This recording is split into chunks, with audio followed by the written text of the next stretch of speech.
Traffic awareness પોસ્ટરના વિવાદ પર અમદાવાદ પોલીસની સ્પષ્ટતા. સોલા પોલીસ સ્ટેશનમાં જાણવાજોગ ફરિયાદ નોંધાવાઈ છે. એજન્સીએ ટ્રાફિક અવેરનેસને લઈ બેનર લગાવવાની મંજૂરી લીધી હતી તે પ્રકારની વાત પણ પોલીસે કરી છે.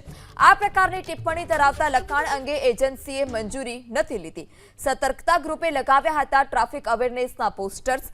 કયા અધિકારીની મંજૂરી લેવામાં આવી છે તેની પણ તપાસ ચાલી રહી છે. કોઈ ઉચ્ચ અધિકારીને પૂછવામાં આવ્યું હતું કે કેમ તેની પણ તપાસ ચાલે છે. વિવાદ વધતા જે પોસ્ટરો હતા તે ઉતારી લેવામાં આવ્યા. સતર્કતા ગ્રુપે માત્ર ટ્રાફિક અવેરનેસના બેનર મોકલ્યા હતા મંજૂરી માટે તે પ્રકારની વાત પણ પોલીસે કરી છે. ટ્રાફિક સુરક્ષા સિવાયના કોઈ પણ લખાણ અધિકારીઓ સુધી આવ્યા ન હતા. અમદાવાદ શહેરની અંદર ગઈકાલે સાંજે મીડિયા અને સોશિયલ મીડિયાના માધ્યમથી કેટલાક એક એનજીઓ સતર્કતા એનજીઓ છે જેણે કેટલાક વિવાદાસ્પદ બેનર્સ અમદાવાદ શહેરના જાહેર રોડ પર ટ્રાફિક પોલીસના સ્પોન્સરશિપ હોવાના દાવા સાથે લગાવેલા, જેમાં મહિલાઓને એકલા કોઈ સ્થળે ન જવા બાબતે, પાર્ટી ન કરવા બાબતે જેવા વિવાદાસ્પદ ટિપ્પણીઓ એની અંદર કરવામાં આવેલી, જે મીડિયાના માધ્યમથી અમદાવાદ શહેર પોલીસના ધ્યાને આવતા માનનીય પોલીસ કમિશનરશ્રીએ તાત્કાલિક એનું સંજ્ઞાન લઈ અને તમામ બેનર્સ જે છે જપ્ત કરાવવાની કાર્યવાહી કરેલી છે.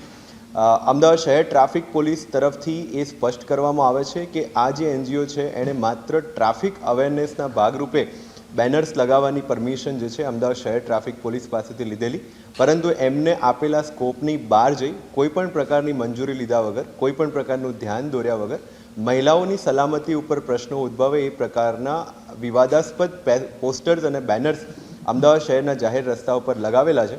જે બાબતે અમદાવાદ શહેર પોલીસ એવું સ્પષ્ટ કરવા માગે છે કે આ જે બેનર્સ લાગવામાં આવ્યા છે એનાથી શહેર ટ્રાફિક પોલીસ અને અમદાવાદ શહેર પોલીસને કોઈ લેવા દેવા નથી. આ વ્યક્તિએ અને આ એનજીઓએ આ બેનર્સ કેમ લગાડ્યા છે એનું ધ્યાન લેવા માટે અને એ શોધ કરવા માટે અમદાવાદ શહેરના સોલા પોલીસ સ્ટેશન વિસ્તારની અંદર એક જાણવાજોગ આજે દાખલ કરવામાં આવી છે.